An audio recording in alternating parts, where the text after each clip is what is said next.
रात की खामोशी में जब मुंबई भी थककर चुप हो जाती है, वहीं से शुरू होती है एक ऐसी कहानी जो नींद नहीं, डर देती है। आप सुन रहे हैं रात फ्लिक्स, जहां कुछ किरदार मरकर भी कहानी से बाहर नहीं जाते। ये कहानी है एक लेखक की जो माया नगरी मुंबई के शोर शराबे के बीच अपनी एक अलग ही दुनिया बसाए हुए था। मेरा नाम आर्यन मिश्रा है। मैं मूल रूप से उत्तर प्रदेश का रहने वाला हूं, लेकिन सालों पहले अपने सपनों का पीछा करते हुए मुंबई आ गया था। यहाँ मैं टीवी सीरियल्स की स्क्रिप्ट लिखता हूँ। स्ट्रगल के दिनों के बाद मैंने अंधेरी में अपना एक छोटा सा फ्लैट ले लिया था, जहाँ मैं शांति से बैठकर अपनी कहानियों के किरदारों को जन्म देता था। सब कुछ सामान्य चल रहा था जब तक कि एक दिन अचानक मेरे पुराने थिएटर गुरु सतीश जी का फोन नहीं आया।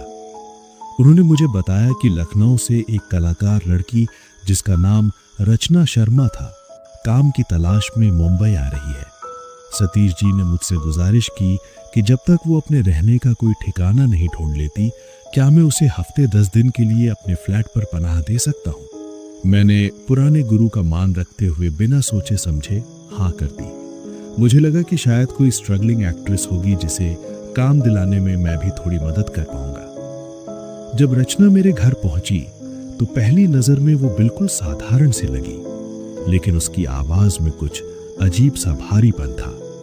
घर में कदम रखते ही उसने इधर उधर की बातें करने के बजाय सीधे काम की बात शुरू कर दी।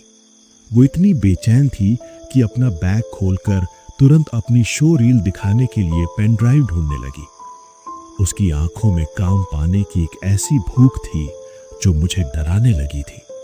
उसने चंद घंटों के भीतर कई बार मुझसे अपनी एक्टिंग देखने की मिन्नतें की। मुझे ताज्जुब हुआ कि अगर वो इतनी ही टैलेंटेड और उतावली थी तो इतने सालों तक अपने शहर में हाथ पर हाथ धरे कैसे बैठी रही। अजीब बातों का सिलसिला यही नहीं थमा।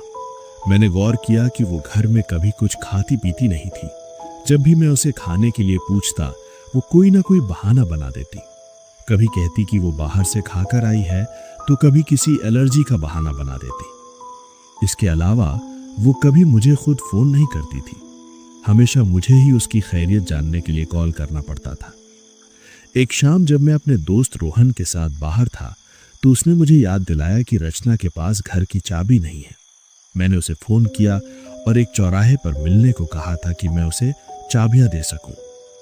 फोन पर उसने बताया कि वो सुभाष नगर के पास किसी लाइट हाउस अपार्टमेंट के बगल में है।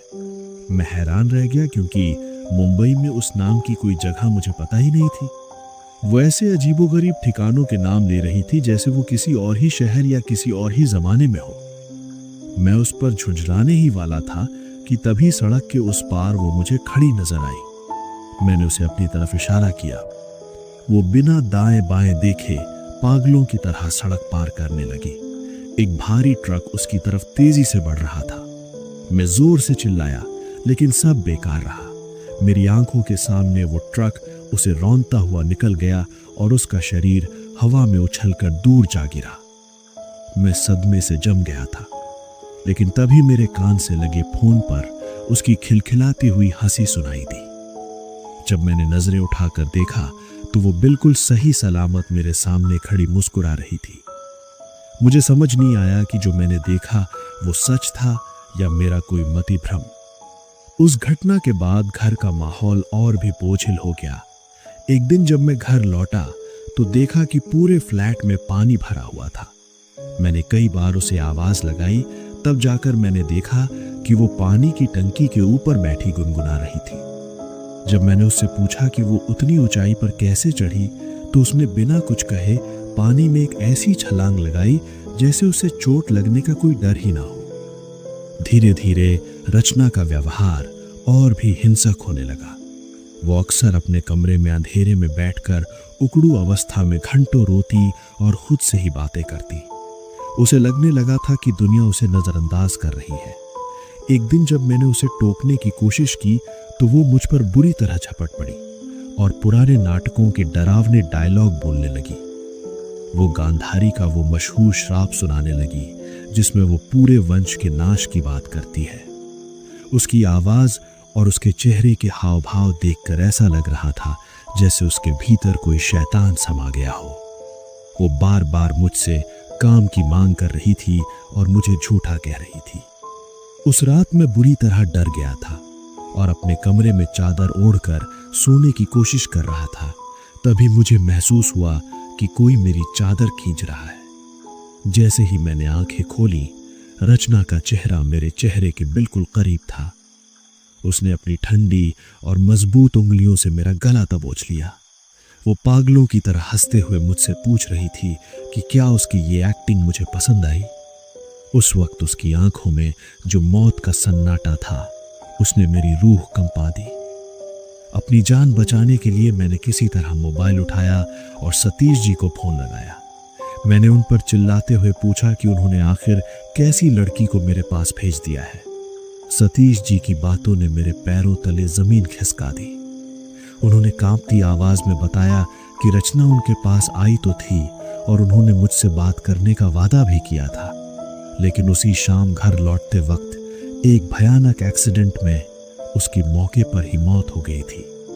सतीश जी ने कहा कि शायद मैं काम के तनाव की वजह से बीमार हो गया हूं, क्योंकि रचना तो अब इस दुनिया में है ही नहीं। जैसे ही मैंने फोन नीचे रखा, मेरे सामने खड़ी रचना का चेहरा बदलने लगा। उसकी मासूमियत गायब हो गई और उसकी जगह एक शत विक्षत लाश ने ले ली। उसके शरीर से मांस के लोथड़े लटक रहे थे और हड्डियों के टूटने की आवाजें आ रही थीं।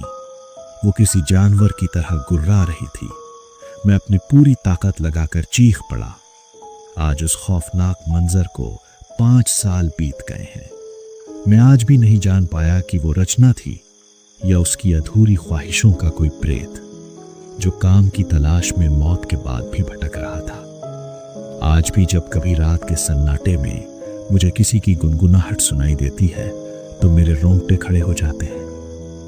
क्या वो सब सच था या मेरे दिमाग का कोई भयानक खेल? ये सवाल आज भी मुझे सोने नहीं देता।